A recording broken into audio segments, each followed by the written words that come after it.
Baik, assalamualaikum warahmatullahi wabarakatuh. Perkenalkan, saya dari kelompok 2A akan mempresentasikan hasil tugas kami, yaitu analisis jurnal dengan judul pengaruh pemberian oksigen dan elevasi kepala 30 derajat terhadap tingkat kesadaran pada pasien cedera kepala sedang. Kami beranggotakan 6 orang. Yang pertama saya Haris Namawai, kemudian Dian Hamid, Miftahul Khairoh, Ernawati, Rizkyanti, Septi Dela. Langsung saja kita ke materi. Materi kita yaitu yang akan kita bahas 5-10 menit ke depan. Yang pertama yaitu membahas tentang latar belakang, tujuan teori, skenario kasus, analisis jurnal, hasil dan kesimpulan. Pada yang pertama ini yaitu tentang latar belakang kenapa kami mengambil kasus cedera kepala sedang di sini. Menurut WHO dari 50 juta orang yang meninggal, 1,3 juta itu karena diakibatkan oleh kecelakaan lalu lintas. Nah, menurut dari Korlantas Polri, di sini juga didapatkan data dari grafik korban yang kecelakaan 6.262 korban yang meninggal dengan proporsi akibat kecelakaan darat 50,6% dan sebagian besar 4,75% mengalami cedera kepala. Maka dari itu kami mengambil itu cedera kepala. Ya, kemudian kita ke tinjauan teori. Di sini menurut Brain Injury Association of America, cedera kepala adalah suatu kerusakan pada kepala yang bersifat kongenital, yang disebabkan oleh serangan atau benturan fisik dari luar, yang nantinya akan mengurangi atau mengubah kesadaran dan menimbulkan kerusakan kerusakan kemampuan kognitif dan fungsi fisik. Kemudian di sini kami juga membuat dari skenario kasus kami. Saya bacakan, yaitu seorang pasien usia 20 tahun dibawa ke IGD pada hari Senin 18 Mei 2020 pukul 12.45 WIB atau waktu Indonesia bagian Barat. Keluarga pasien mengatakan pasien jatuh terpeleset dari kamar mandi pada pagi hari sekitar pukul 10 dan pingsan selama 1 jam. Saat datang ke IGD, pasien sudah sadarkan diri dengan GCS 12. Pasien mengatakan tidak mengingat kejadian apapun setelah jatuh. Setelah sadar, pasien mengatakan nyeri kepala, nyeri terasa seluruh bagian kepala, nyeri seperti ditekan dengan skala 6-7. Nyeri berkurang setelah pemberian obat di IGD. Tidak terdapat mual muntah, kejang, ataupun pusing berputar. Tidak ditemukan pendarahan di hidung maupun di telinga. Terdapat luka gores di bagian kedua ekstremitas bawah. Tekanan darah 90/60 mmHg, nadi 110 kali per menit, suhu 37,7 derajat Celcius. Pasien mengeluh sesak dengan pernafasan 27 kali per menit. Diberikan terapi oksigen di IGD. Pada pukul 14, pasien dipindahkan ke ruang bakung dan dijadwalkan pemeriksaan CT scan. Pada Selasa 19 Mei 2020 pukul 9, hasil pemeriksaan CT scan menunjukkan gambaran lesi operatif intrakranial yang mengindikasikan pasien mengalami cedera kepala sedang. Keluarga pasien mengatakan kebutuhan dasar pasien seperti mandi, makan, berpakaian, toileting, dan mobilisasi dibantu keluarga. Pasien nampak terpasang kateter urin. Kondisi saat ini pasien masih merasa sesak dan pusing. TTP terakhir menunjukkan pernafasan 27 kali per menit, nadi 100 kali per menit, tekanan darah 90/60 mmHg, suhu 37,5 derajat Celcius.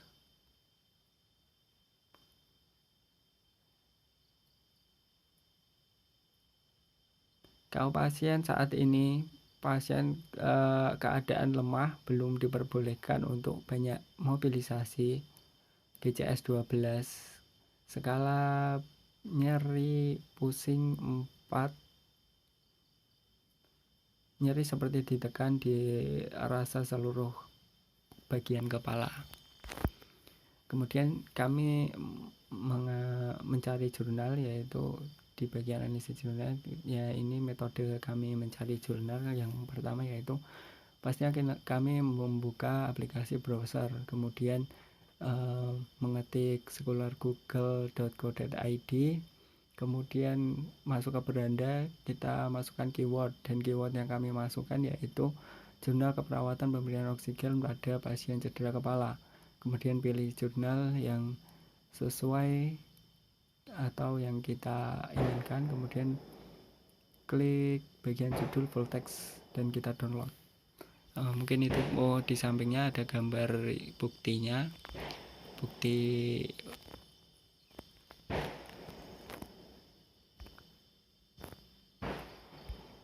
lanjut kita ke analisis jurnal.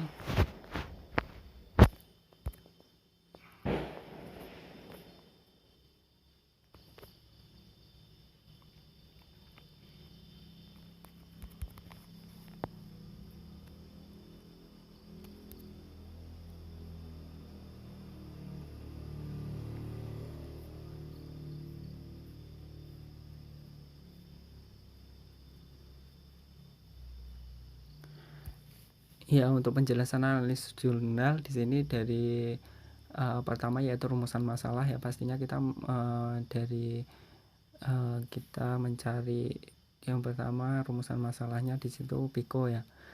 P yaitu atau problem ketidakefektifan perfusi jaringan cerebral. Kemudian intervensinya di situ terapi oksigen.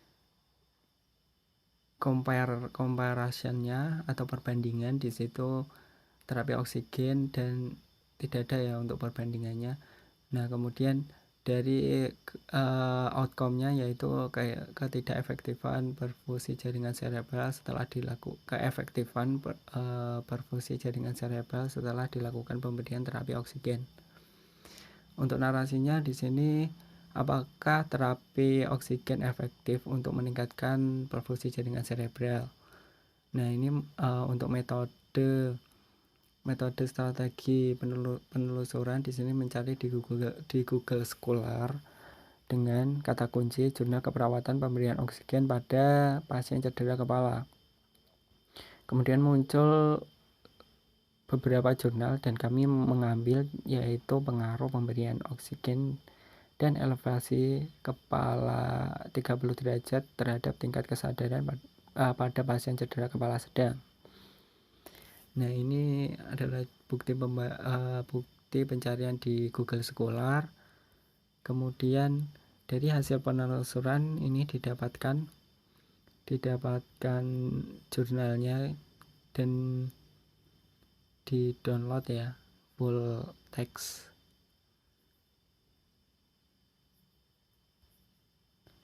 Kemudian dari telaah kritis ya. Di sini yang pertama yaitu dari validity atau kevalidan, apakah jurnal ini valid atau tidak. Nah, di sini dapat dilihat dari penelitiannya ya. Di sini penelitian menggunakan eksperimental atau quasi eksperimen dengan desain one group pre and post test. Untuk penilaiannya di sini ya benar ya, karena dari buku Nota Atmojo 2015 penelitian eksperimental semua atau penelitian eksperimen yang memiliki perlakuan pengukuran dampak unit eksperimen namun tidak menggunakan penguasaan acak untuk menciptakan perbandingan. Nah, untuk instrumennya di sini menggunakan lembar observer atau lembar observasi. Kemudian tempat dan waktunya di sini di Rumah Sakit Grand Med Lubuk Pakam, waktu 2018 sampai September 2018 sampai Maret 2019. Untuk populasinya di sini yaitu seluruh pasien cedera kepala yang dirawat inap di Rumah Sakit Grand Med Lubuk Pakam pada bulan September 2018 sampai Maret 2019. Jumlah 80 orang dengan teknik sampling yang digunakan purpose sampling. Sudah sesuai ya, karena di sini menurut Arikunto 2013 di sini yaitu sampel adalah apabila kurang dari 100% yang diambil peneliti merupakan penelitian populasi. Pada penelitian ini populasi sebanyak 80 pasien cedera kepala. Pasien mengambil semua populasi tersebut atau total sampling ya.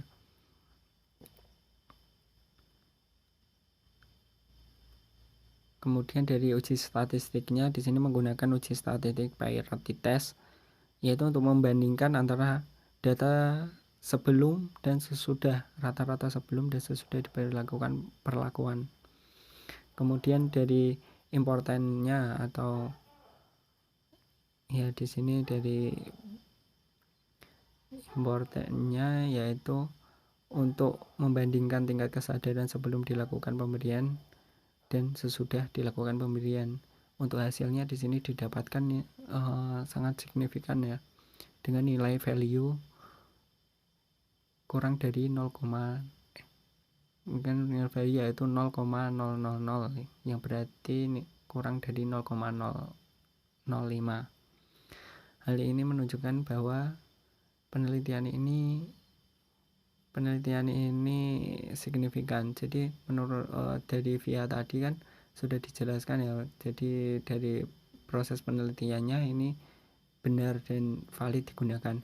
Untuk apakah bisa diaplikasikan atau tidak, nah di sini dapat diaplikasikan ya, karena di sini dalam penelitian ini dijelaskan terdapat pengaruh yang signifikan pada tingkat kesadaran pasien dan bisa diterapkan pada pasien nantinya.